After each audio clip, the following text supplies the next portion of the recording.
요한복음 21장까지 있는데 요한복음 이제 11장까지는 기적에 관련된 7가지 기적에 관련된 메시지입니다. 그리고 12장부터는 예수님이 공생의 마지막 한 주간을 집중적으로 다루는 부분이에요. 12장부터 마지막까지는. 근데 오늘 이제 11장 기적을 다루는 맨 마지막 부분을 끝내게 됩니다. 이 부분에서 생각하려고 하는 것은 허술한 인간의 음모와 완벽한 하나님의 섭리라는 것입니다. 인생이 고단하면 신세 타령이라는 것을 하죠. 힘든 인생 살수록 쓴맛일세. 좋게 표현한 이야기지만 아이고 인생 살아서 뭐해? 뭐 이런 이야기죠. 신세 타령이 끊이지 않습니다. 그런데 해서는 안 될 얄미운 신세 타령도 있습니다. 물에 빠진 놈 건져줬더니 뭐 내놓으라고 한다고? 보따리에 내놓으라고. 보따리 타령 보기 안 좋아요. 고아를 갖다 길러줬더니 왜 유산은 없냐고. 유산 타령하는 거 보기 안 좋죠. 거지를 거두어 먹여줬더니 밥맛이 없다고 반찬 타령한다? 이것도 참 보기 안 좋잖아요. 그런데 성경에도 이와 비슷한 경우가 있습니다. 예수님께서 말씀드린 것처럼 나사로 부활을 포함하여 무려 7가지의 기적을 베풀면서 이스라엘을 섬겼어요. 그런데 예수님을 믿기는커녕 마치 범죄 혹은 간첩 신고를 하듯이 당국자들에게 고발을 해버립니다. 11장 46절에 이렇게 나와 있네요. 시작. 그 중에 어떤 자는 바리새인들에게 가서 예수께서 하신 일을 알리니라. 예수께서 하신 일을 알리니라.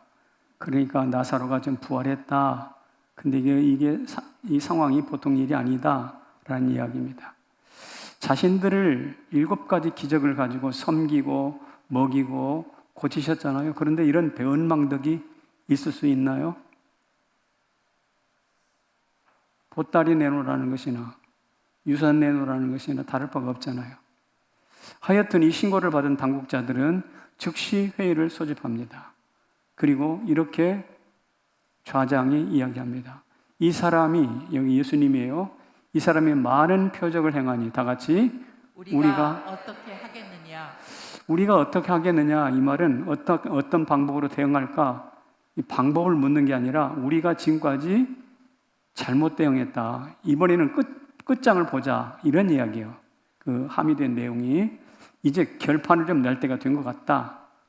라고 이야기를 합니다. 그래서 드디어 예수를 죽이려는 구체적인 음모가 시작되게 됩니다. 하지만 여기서 기억할 것은 이것입니다. 인간의 음모는 어떻게? 허술해서 실패합니다. 우주를 나는 인간인지라 그가 하는 일이 매사 정교할 것 같죠? 치밀할 것 같죠? 일면 그런 부분이 있습니다. 그러나 모두 그런 게 아닙니다. 어떤 경우에는 허술하기 짝이 없어요. 예를 들어 볼까요? 여러분 건망증 있어요, 없어요? 여성들이 대답이 솔직하십니다. 가스불 끄고 껐는지 안 껐는지 궁금하잖아요. 집에 나와서. 저 같은 경우에도 약을 먹는데 이 약을 내가 아침 먹고 약을 먹었나 안 먹었나 이런 건망증이 있어요. 작심삼일이라는 말도 있지 않습니까? 게임, 오락 하지 말아야지. 근데 3일 가면 또 학원에 앉아 있거든. 이게 인간의 모습입니다. 이런 인간이 음모를 꾸민다? 완벽할까요? 예, 허술하기 이를 데가 없습니다. 오늘 본문이 당국자들이 모여서 음모를 꾸미는 장면이 나옵니다. 같이 읽어보겠습니다. 시작. 그를 이대로 두면 모든 사람이 그를 믿을 것이요 로마인들이 와서 우리 땅과 민족을 빼앗아 가리라 하니. 그는 예수를 의미하는데 예수를 가만히 두면 이 유대가 온통 예수쟁이 천국이 될 거야. 그러면 로마군이 쳐들어와서 우리를 핍박하고 땅과 민족을 다 빼앗아 갈 거거든. 예수 그만두면 가만히 내버려두면 민족이 망하는 길이라고 이런 이야기입니다. 그러자 대제사장 가야바가 이렇게 충고를 합니다. 우리 한번 권사님 읽어봐 주세요. 민족 전체가 죽는 것보다 예수 하나가 죽는 게 낫지 않겠소? 우리가 이렇게 다 죽지 말고 앉아서 죽지 말고 대책을 마련하는데 저 예수 하나 죽이면 되는 거야. 대단히 묘안인 것 같아요. 예수를 죽여서 민족이 살 수 있고 땅을 빼앗기지 않을 수 있다면 이거보다 더 좋은 게 없잖아요. 그런데 이것이 바로 인간의 음모라는 것입니다. 그런데 정말 그렇게 되는 걸까요? 전혀 그렇지 않습니다. 예수를 음모를 따라 죽였습니다. 그런데 실제적으로 예수 믿는 사람들은 더 늘어났어요. 공격하지 않는다는, 예수 죽이면 공격하지 않는다는 로마는 쳐들어와서 주 70년에 이스라엘을 초토화시켰어요. 얼마나 많은 사람이 죽었는지 몰라요. 그러니까 인간의 음모라는 것은 한 치 앞을 내다보지 못하는 단견, 판단착오일 뿐입니다. 한계가 분명해요. 사실 이 회의가 있기 전에도 이스라엘 백성들은 번번이 실패했어요. 어떤 실패를 했는가? 요한복음 7장에 보면 이런 실패를 했습니다. 읽어봐요. 시작. 예수를 잡고자 하나 손을 대는 자가 없으니 잡고자 하나 손대는 자가 있다 없다? 없다요. 다음의 성경 구절에는 이렇게 되어 있습니다. 돌을 들어 치려 하거늘 예수께서 어떻게?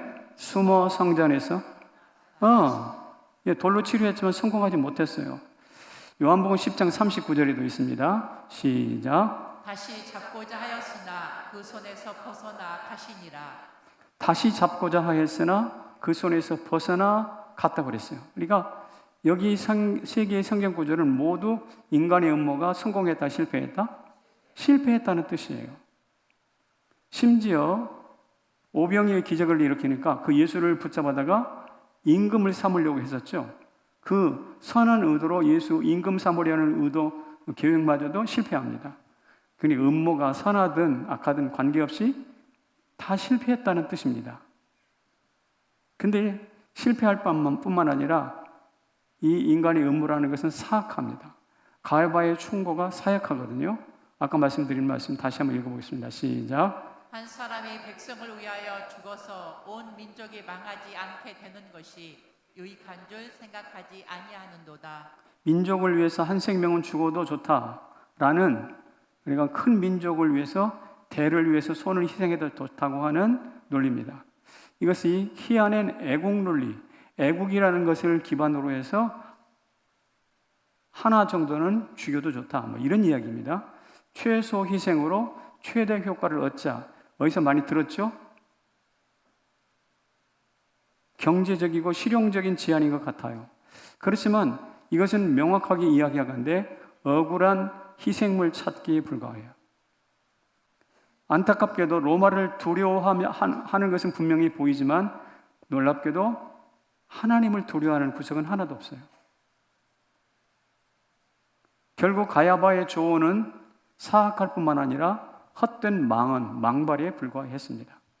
어쨌든 인간의 판단착오와 사악한 조언이 합작해서 내린 최종 결론이 무엇이냐면 예수를 죽이는 폭력이에요. 자, 여기서 인간 음모가 만들어지는 공식 하나를 발견합니다. 자, 첫째는 판단을 착오하죠. 판단 미스합니다. 두 번째는 거기다가 사악한 충고가 더해집니다. 그리고 마침내 그것이 폭력 행사로 이어집니다. 저게 인간 음모가 실패하는 결정적인 이유예요. 판단착오, 사악한 충고, 폭력 행사. 결국 자기가 판 함정에 자기가 빠지게 됩니다. 그런데도 계속 우리는 진리를 거부하고 나의 계획, 나의 생각, 그것이 음모인 줄도 모르고 끊임없이 주장합니다. 꾸며냅니다. 오늘 우리들이 내 생각을 강력하게 주장하고 싶어하는 유혹을 받을 때 이 말씀을 한번 생각해 볼 필요가 있어요. 내 음모가 헛된 것일 수도 있다. 반면에 읽어볼까요? 시작. 하나님의 섭리는 완벽해 실패하지 않는다. 인간의 음모가 허술해서 실패한다면 하나님의 섭리는 완벽해서 실패하지 않는다는 것입니다. 인간은 판단착오를 하지만 하나님은 바른 판단을 하십니다. 인간은 악의적인 충고를 하지만 하나님은 바른 충고를 하시고 폭력으로 죽이지만은 십자가에서 살려냅니다. 인간은 헛발질을 하지만 하나님은 쾌거를 이루십니다. 음모는 달리는 것 같지만 뱅뱅뱅 맴돌 뿐이지만 섭리는 멈춘 것 같지만 목적지에 필히 도달하고 맙니다. 한마디로 하나님의 섭리는 실패하지 않는다는 거예요. 왜 그럴까요? 그것을 본문에서 한번 찾아볼게요. 첫째, 가야바는 아까 예수를 억울한 희생물로 삼으려고 했잖아요. 민족을 위해서 한 사람이 죽는 게 낫다. 그렇지만 하나님은 그 억울한 희생물을 거룩한 대속물로 바꾸십니다. 예수 죽이자라는 것은 같아요. 그런데 하나는 희생양 삼아서 억울하게 죽이자. 근데 우리 주님은 그것을 바꾸어서 거룩한 대속물로 바꾸십니다. 인간의 오판을 수정하시는 거예요. 아름다운 반전을 이루시는 거예요. 통쾌한 쾌거를 이루시는 거예요. 둘째, 인간의 음모를 하나님의 섭리가 무력화시킵니다. 아까 말씀드렸던 성경 구절인데 다시 읽습니다. 시작. 예수를 잡고자 하나 손을 대는 자가 없으니 이는 그의 때가 아직 이르지 아니하였음이라. 손대지 못해요. 왜 그럴까요? 때가 이르지 아니하였기 때문에. 이 때라는 것은 하나님의 섭리의 때를 의미합니다. 그러니까 인간의 음모는 아무리 춤을 춰도 하나님의 섭리를 넘을 수가 없다라는 뜻이 되겠습니다. 섭리의 강력함이에요. 세 번째는 인간의 음모는요, 로마를 땅과 민족을 쳐들어와서 망칠 대적, 로마를 적으로 봅니다. 그런데 하나님의 섭리는 무엇으로 보는가? 구원받을 하나님의 백성으로 봅니다. 어떻게 할 수 있을까요? 아까 52절에 읽었던 말씀인데 같이 읽습니다. 흩어진 하나님의 자녀들을 모아 하나가 되게 하기 위하여. 흩어진 하나님의 자녀들을 모아서 하나가 되게 하여. 이 흩어진 하나님의 자녀라는 것은 로마 사람들을 포함해서 하는 이야기입니다. 실제로 로마에서 수많은 구원 백성들이 일어났거든요. 그런데 그 사람들을 이끌어 적이다, 성급한 판단입니다. 대적 로마를 구원 백성으로 보는 하나님의 섭리는 죽이고 싸우려는 인간의 음모가 도저히 따라갈 수 없는 높은 경지예요. 이처럼 하나님의 섭리는 실패하지 않습니다. 우리가 잘 아는 말씀 있잖아요. 잠언에 사람의 마음으로 자기 길을 계획할지라도 그 걸음 인도하시는 분 누구시라고요? 여호와십니다. 그 하나님이 마침내 구약에서는 마침내 복을 주셨죠. 신약에서는 합력하여 선을 이루셨잖아요. 이것을 알면 인간의 음모를 버리고 하나님의 섭리를 취합니다. 제자들은 이것을 명확히 알았어요. 사도행전에서 베드로가 설교할 때 이런 말을 합니다. 우리 권사님 한번 읽어주세요. 헤롯과 본디오 빌라도는 이스라엘 백성과 합세하여 거룩한 종 예수를 거슬러 하나님의 권능과 뜻대로 이루려고 예정하신 그것을 행하려고 모였나이다. 그렇습니다. 헤롯과 본디오 이스라엘 백성들을 합세해서 거룩한 종 예수를 거슬렀다. 이것은 음모를 의미합니다. 그러나 그 음모가 하나님의 권능대로, 하나님의 권능과 뜻대로 이루려고 예정하신 그게 바로 섭리예요. 그런데 이 베드로의 이야기는 음모가 섭리를 이겼으면 기독교는 존재하지 않았어요. 베드로가 여기 와서 설교하잖아요. 근데 베드로가 펄펄 날아서 지금 설교하고 있잖아요. 이 말은 무슨 말이냐? 하나님의 섭리가 음모를 제압했다라는 뜻입니다. 실패하지 않는다는 것이죠. 그래서 로마서 11장 29절에는 이런 말씀이 있어요. 시작. 하나님의 은사와 부르심에는 후회하심이 없느니라. 후회가 없어요. 하나님의 은사와 부르심, 이것을 합치는 한마디로 묶어놓으면 섭리거든. 하나님의 은사와 부르심은 섭리를 의미합니다. 섭리는 후회함이 없는 거예요. 그래서 제가 지금까지 말씀드린 것을 요약해 보면 음모로 예수님을 죽였지만, 사람들이 음모로 예수를 죽였지만 믿는 자들은 계속 없어지지 않고 계속돼요. 로마는 안 쳐들어올 거라, 예수 죽이면 쳐들어오지 않을 거라 그랬는데 로마는 쳐들어왔어요. 희생물 예수는 대속물로 바뀌어졌어요.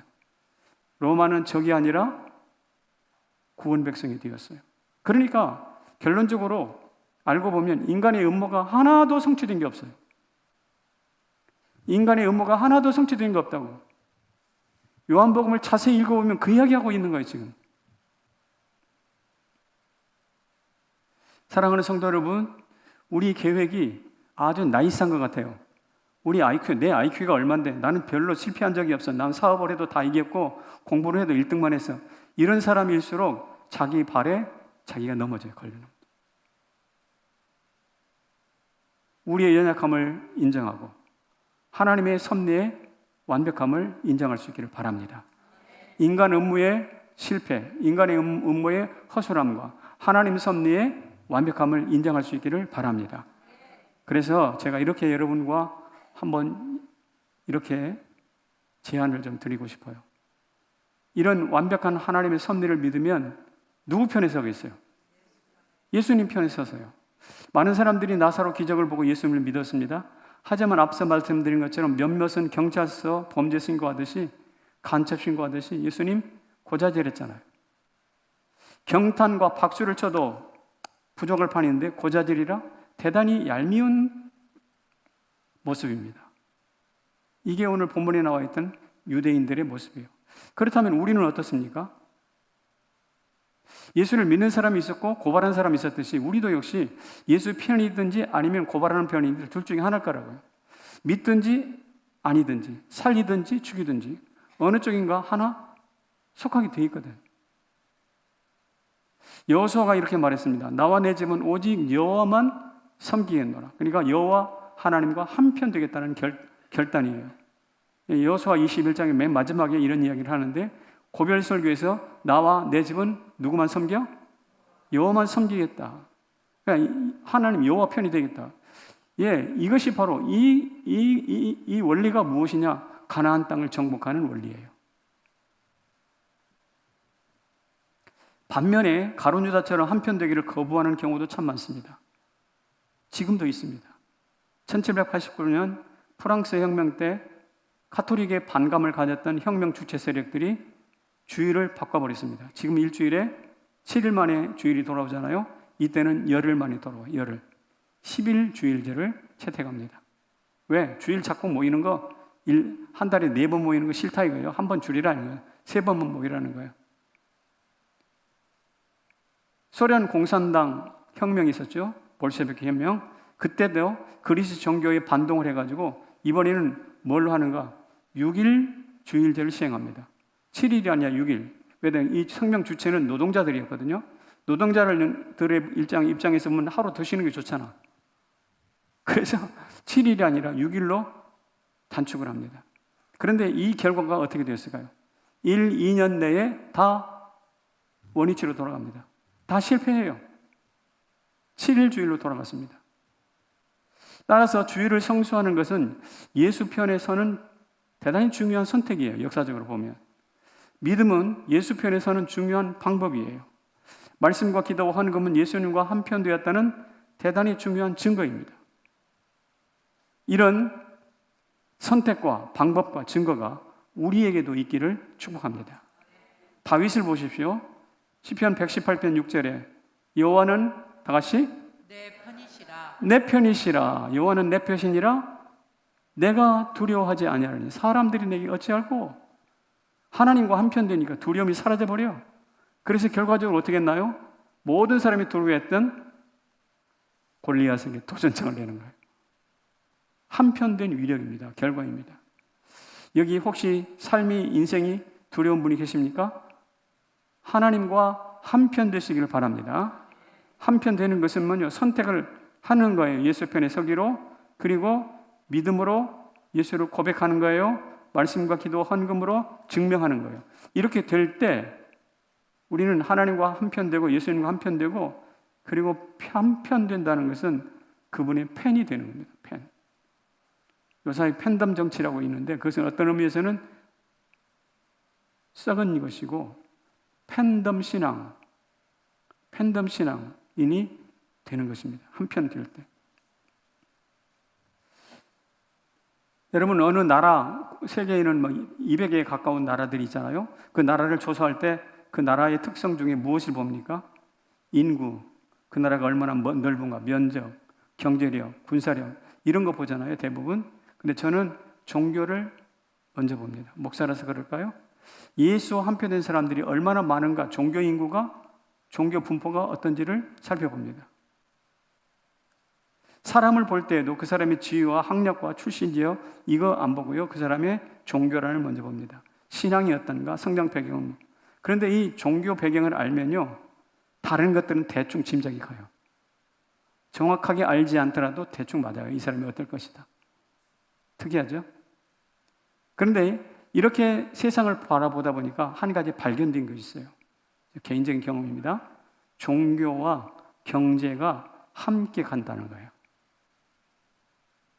그러니까 종교가 예수 잘 믿는 나라가 부자 된다는 뜻이기도 해요.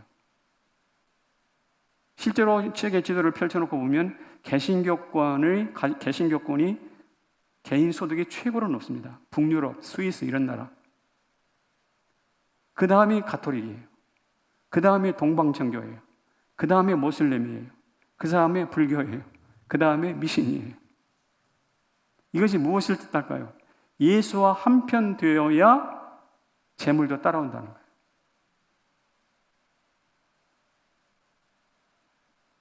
하나님의 섭리는 그만큼 강력한 거예요. 축복하기는 예수 믿고, 아니요, 하나님의 섭리를 믿고 예수님과 한편 되시기를 바랍니다. 하나님의 섭리를 믿고 이번에는 예수를 증거하면 참 좋겠어요. 저는 평소 궁금했습니다. 나사로가 예수님 때문에 부활했잖아요. 그런데 놀랍게도 예수님이 지금 체포될 위기인데 나사로가 예수님을 위해서 어떻게 했다라는 기록은 성경을 아무리 봐도 없어. 여러분들은 성경 읽으면서 그런 느낌 못 받았나요? 성경을 아무리 봐도 예수님 때문에 다시 살아난 나사로가 예수님이 죽을 위기에 되어 있는데 그 예수님을 위해서 구명을 운동을 했다든지 예수님을 강력하게 증거하며 살았다든지 그런 것이 없어요. 예수님은 부활의 주인공이십니다. 그런데 나사로는 그 부활을 경험한 장본인이에요. 주인공과 장본인 대단히 밀접한 관계인데 주인공이 지금 죽을 위기인데 그것을 경험한 장본인은 아무것도 안 하고 있단 말이지. 만약에 저라면 대제사장을 찾아가서 내가 저 사람 때문에, 저 예수 때문에 죽었다 다시 살아났어. 1대1로 단독 면담을 요청해가지고 1대1로 간증집회를 할 것 같다 이 말이죠. 예수는 하나님의 아들이자 세상의 구주시라고 소리를 높였을 것 같은데 왜 그럴까요? 나는 이미 죽고 사는 것이 하나님의 섭리 안에 있다는 것을 발견했잖아요. 나 이미 무덤 속에 들어갔다 나왔잖아요. 예수 없는 삶이 허망한다 이미 경험했잖아요. 그런데 입을 닫고 피해 다닙니까? 아닙니다. 하나님의 섭리를 믿고 경험했으면 예수를 전해야죠.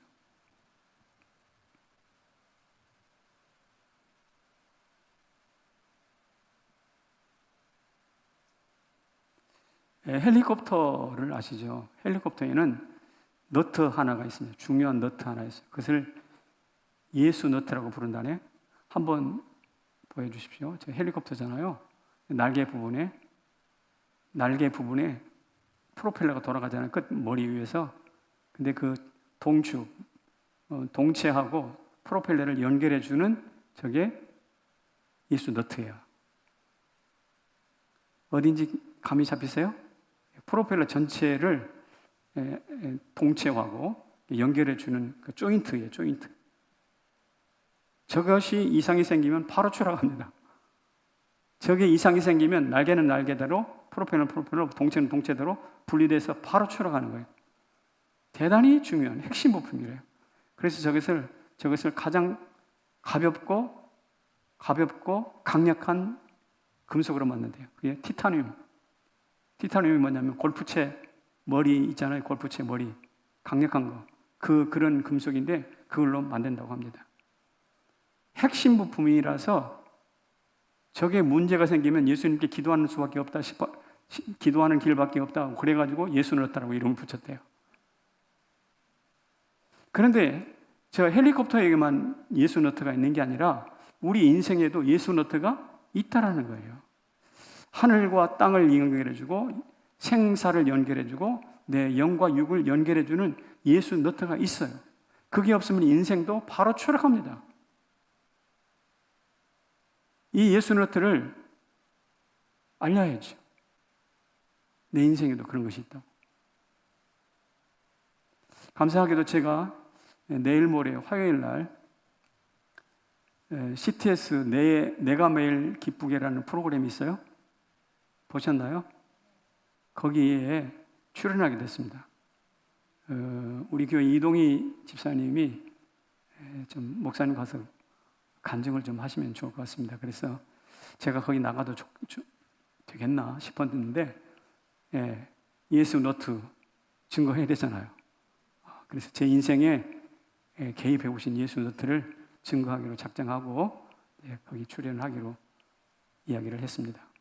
무당의 손자 목사되다 뭐 이런 이야기를 좀 하고 싶은 거예요. 나사로처럼 회피하고 침묵하고 그러지 않기를 바랬어요. 그것이 어디든지 필요하면 가야 되는 거 아니겠습니까? 하나님의 섭리를 믿으면 증거해야 되는 거예요. 이런 증거가 있는 사람에게는 타령이 없어져요. 다시 아까 무슨 타령한다고? 서두에서 신세 타령한다고 그랬죠? 증거가 있으면 타령이 없어진다고. 여러분 타령하실래요? 예수를 증거하실래요? 둘 중에 하나 선택해야 돼요. 신세 타령하다가 죽을래요? 예수 증거하다가 죽을래요? 근데 이 갈림길이 있습니다. 섭리를 믿으면 타령이 없어져요. 섭리를 믿으면 증거자가 됩니다. 할렐루야. 그리고요 이것입니다. 같이 볼까요? 시작. 섭리를 믿으면 예수처럼 안식한다. 섭리를 믿으면 예수님처럼 안식합니다. 물음표와 느낌표, 마침표가 만났습니다. 만나가지고 서로 잘났다고 싸웠대요. 야, 물음표가 없이 어찌 이 세상의 진리가, 지혜가 발견되겠냐? 물어야 대답이 나오잖아, 그죠? 물음표가 없으면 세상의 진리도 지혜도 발견될 수 없어. 그랬더니 느낌표가. 야, 세상에 느낌표가 없다면 얼마나 메마르겠느냐, 세상이. 그리고 예술, 감동 이런 거 존재하지 않아. 세상은 느낌표가 필요해. 공감이 되십니까? 그러자 마침표가 이렇게 말했습니다.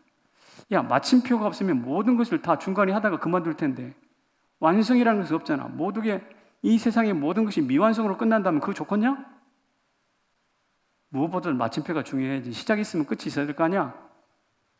서로 잘났다고 뻐겠습니다. 그때 쉼표가 나타나서 이렇게 말했습니다. 뭐라고요? 내가 없다면 너희는 이미 과로사로 쓰러져 죽었을 거야. 이 말이 뭐냐면 물음도 좋고 느낌도 좋고 마치는 것도 좋지만 쉬어가는 것이 중요하다 이런 뜻입니다.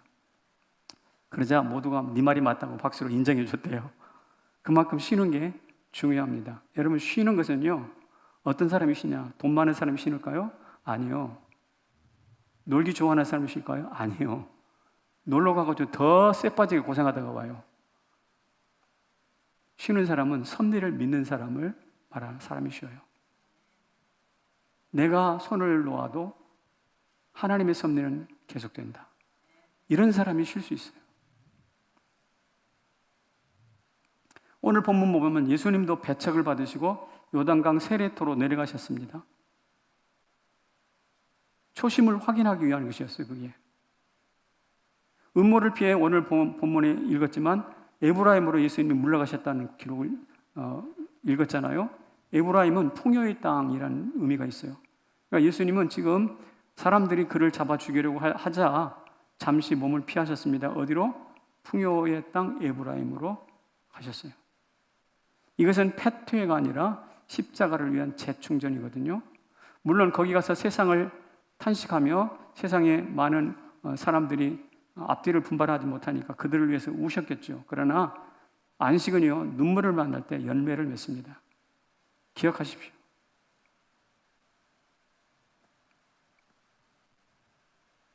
우리보다 더 어려운 삶을 살았던 믿음의 선배들, 울면서 씨를 뿌렸어요. 울면서. 왜 그랬을까요? 세상은 흔들려도 곡식은 여전히 익어갑니다. 태양은 빛납니다. 바람은 불어오고 바닷물은 철썩거립니다. 전쟁 때도 시집장가 갔어요. 홍수가 나도 농사를 지었어요. 그분들은 주의를 지켰어요. 그분들은 떡을 떼며 주 안에서 교제했어요. 심지어 화재가 나도 불구경을 했어요. 왜 이렇게 태어난 걸까요? 왜 이렇게 태어난 걸까요? 성도는 사명을 다할 때까지 죽지 않는다라는 섭리를 믿었기 때문에 그렇습니다. 그래서 이 전쟁 때, 이 홍수 때, 이 화재 때에도 눈물로 씨앗을 뿌렸어요. 예수님도 에브라임이 가셔서 장차 다가올 십자가를 애달파하면서 준비하셨어요. 그러나 그것은 분명히 쉬심이었습니다. 혹 수술하셨습니까? 성도 여러분들 중에 항암하시고 계신 분 계시죠? 이런저런 인생사로 마음이 괴로운 분 계시죠? 부탁합니다. 눈물로 씨를 뿌리십시오. 분명히 기쁨으로 단을 거두게 될 것입니다. 우리 중앙동 이 지역이 개발되면서 교회에서 멀리 이사를 가시는 분들을 많이 봤습니다. 제가 이 교회에 처음 왔을 때 아시다시피 돈을 벌어서 살만하면 이 구성남을 떠나더라고요. 그런 성도들을 제가 많이 봤어요. 속이 상했습니다. 마음이 아팠습니다. 그래서 제가 오기로 기도했어요. 하나님, 저들이 떠난 이 성남 땅을 전국에서 최고로 살기 좋은 곳이 되게 해주십시오. 이건 오기와 같은 기도였어요. 그리고 10년이 지났어요. 지금이 되었어요. 떠나신 분들이 미안하지만 이 성남 땅에 다시 재진입하기 어려울 만큼 땅값이 올라버렸어요. 잘된 건지 잘못된 건지는 모르겠어요. 그래서 저는 이 교회의 헌신자들에게 무엇을 강조하느냐? 뼈를 묻으라고 이야기합니다. 뼈를 묻으라는 이야기는 무엇일까요? 이 땅을 사랑하는 이야기죠.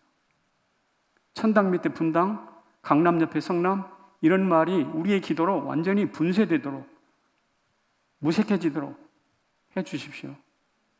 근데 저는 분명히 믿습니다. 지금 그 기도가 이루어지고 있다고. 무슨 말을 드리고 싶으냐면 하나님의 섭리를 따라 드리는 눈물의 기도는 도시 계획을 능가한다는 거예요. 하나님의 섭리를 따라 눈물로 이 땅을 부둥켜 안고 이 땅을 떠나가지 않으면서 여기서 뿌리를 받고 뼈를 묻으면서 기도하는 그 기도는 하나님의 섭리로서 이 도시 계획, 인간이 하고 있는 여러 가지 계획을 능가하고 이길 수 있다는 거예요. 사랑하는 성도 여러분, 이곳에서 뿌리를 받고 뼈를 묻으면서 어떻게 해요? 은혜를 누리시고 쉬시기를 축복합니다. 자동차는 언제 행복할까요? 주유소에서 기름 넣고 휴게소에서 쉴 때 아니겠어요? 우리에게도 주유와 휴게가 필요합니다. 주유와 휴게가 어딜까요? 저 동해 아닐까요? 저 남해 아닐까요? 아닙니다. 눈물 기도를 뿌리는 그곳이 바로 주유소고 휴게소예요. 다시, 눈물 기도를 뿌리는 그곳이 주유소고 휴게소예요.